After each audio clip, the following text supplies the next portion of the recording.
হানজালা আজ রাত বাসর রাত হবে, স্বামী স্ত্রী মিলন হবে। এমন সময় তিনি আওয়াজ পেলেন যে নবী আর বেঁচে নাই, নবী আর বেঁচে নাই। হানজালার পেছনে ঢুকে গেছে, নবী যদি না থাকে তো আমি কি করে বাঁচি, আমি এখন থাকবো না। তালওয়ার খানটা ধরে আমি বেরিয়ে পড়লাম। অনেক সাহাবী শহীদ হয়েছেন উহুদের ময়দানে, ৭০ জন সাহাবী শহীদ হয়েছেন। তার মধ্যে একটা সাহাবীর কথা ধরব, যে সাহাবী ইসলামকে কত ভালোবাসেন, নবীকে কত ভালোবাসতেন, দ্বীনকে উঁচু করার জন্য, বুলন্দ করার জন্য, পতাকাকে উত্তোলন করার জন্য, কালমাকে ধরার জন্য তারা কি করেছেন। একজন সাহাবী যার নাম হচ্ছে হানজালা রাদিয়াল্লাহু তাআলা আনহু। অনেক সাহাবী উহুদের ৭০ জন সাহাবী শহীদ হয়েছেন। তাহলে অনেক সাহাবীর বলতে গেলে সময় লাগবে, একটাই সাহাবীর কথা বলি।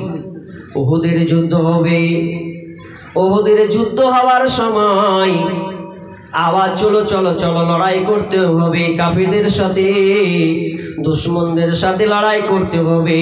ইসলামকে মিটিয়ে দেওয়ার জন্য তারা আমাদের উপরে আক্রমণ করার চেষ্টা করছে, চলো জিহাদে যাই।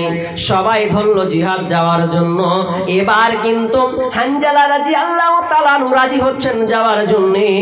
আল্লাহ রাসূল জানেন যে হানজালার আজকে বিবাহ হয়েছে, আর আজকে তার আপনার কিনা বাসর রাত, আজকে তার ফুসজ্জার রাত, স্বামী স্ত্রী একটা ঘরে নির্জনে থাকবে, আর আজকে ও যুদ্ধ যাবে, এটা হবে না।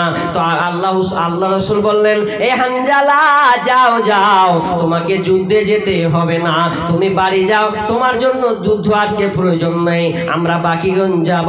তুমি আজকে বিয়ে করেছো, তোমার স্ত্রীর হক আছে, ওর হকটা তুমি আগে আজকে আদায় করে দাও।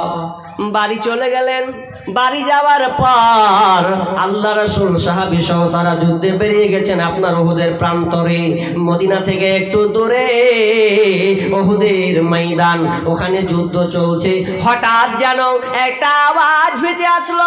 তিনি আওয়াজ পেলেন আল্লাহ রাসূল আর পৃথিবীতে নাই, দুনিয়া ছেড়ে চলে গেছে। আল্লাহ রাসূলকে তারা হত্যা করেছে, মেরে ফেলেছে। এই কথাটা বলতে বলতে আসছে গো। আর এমন সময় রাত 12টা 1টা বাজে কিংবা রাত হবে, এইরকম রাত হতে গিয়ে হানজালার কানে ঢুকেছে। হানজালার কানে ঢুকেছে কি, যে আল্লাহ রাসূল আর পৃথিবীতে নাই, পৃথিবীতে আর নাই। হানজালার মন টিকলো না, তিনি বাড়ি থেকে প্রস্তুত হওয়ার তৈয়ারি শুরু করলেন, আমি এখন আর বাড়তে থাকবো না। হানজালা আজ রাত বাসর রাত হবে, স্বামী স্ত্রী মিলন হবে। এমন সময় তিনি আওয়াজ পেলেন যে নবী আর বেঁচে নাই, নবী আর বেঁচে নাই। হানজালার পেছনে ঢুকে গেছে, নবী যদি না থাকে তো আমি কি করে বাঁচি, আমি এখন থাকবো না। তালওয়ার খানটা ধরে আমি বেরিয়ে পড়লাম। নবী আমার নাই, আমি এটা মানতে পারবো না। এবার স্ত্রী বলছে, স্বামী গো, তুমি তো এখন নাপাক অবস্থায় আছো, তুমি কি করে এই মুহূর্তে যাবে?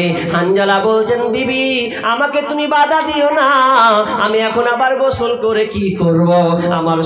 আমার নবী তো বেঁচে নাই, যেই নবী নাই আমি কেমন করে টিকতে পারি বলো? এ করে তিনি থাকতে না পেরে তালওয়ার খানটা নিয়ে তিনি যুদ্ধের ময়দানে ছুটলেন। ছুটতে এক পর্যায়ে তিনি শহীদ হয়ে গেলেন, তিনি দুনিয়া ছেড়ে চলে গেলেন। আবার এই খবর পাওয়ার পর তিনি এবার কতজন নবী মরেনি, খবর পেলেন নবী জীবিত আছে। ৭০ জন সাহাবী শহীদ হলেন।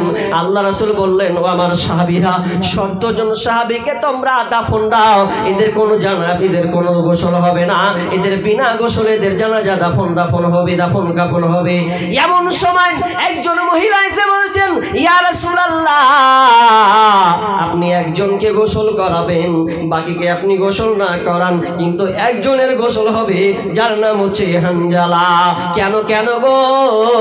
যে নাবি কানে শুনেছে নাবি নাই, ফরজ গোসল তার ফরজ হয়ে গেছে, ওটা সে সই করে না করে নিজেকে কন্ট্রোল না করতে পেরে থাকতে না পেরে এই ফুলসজ্জা বাসর রাত ছেড়ে দিয়ে সে তলোয়ার খানা নিয়ে ওহুদের ময়দানে শহীদ হয়ে গেছে। এবার তো ধরতে লাগলো লাশ কোথায়, লাশ কোথায় পাওয়া যাবে, হানজালার লাশ কোথায়, একে কোথায় খুঁজে পাওয়া যাবে? এমন সময় আওয়াজ এলো, ইয়া রাসূলুল্লাহ, ও দয়ার নবী গো, হানজালার গোসল দিতে হবে না, ওই হানজালার জান্নাতে গোসল হয়েছে, ফেরেশতারা গোসল করেছেন। একজন সাহাবী ঘোড়ার জন্য লাশকে খুঁজতে লাগলেন, খুঁজতে খুঁজতে এক পর্যায়ে দেখলেন সত্যি হানজালার শরীর দিকে টপ টপ টপ টপ করে পানি ঝরছে। এই জন্য আমার আল্লাহ বলছেন, খবরদার তোমরা ওই শহীদকে, যারা শহীদ হয়েছে দিনের জন্য লড়াই করেছে, ওয়ালা তাকুলু লিমান ইউকতালু ফি সাবিলিল্লাহি আমওয়াত বাল আহইয়াউ ওয়ালাকিন লা তাশউরুন। খবরদার ওদেরকে তোমরা মৃত্যু বলবে না, ওরা জীবিত আছে, কিন্তু ওটা তোমরা বুঝবে না। তাহলে শহীদ দিনের জন্য তারা কত কত সাহাবী কত শহীদ হয়েছেন।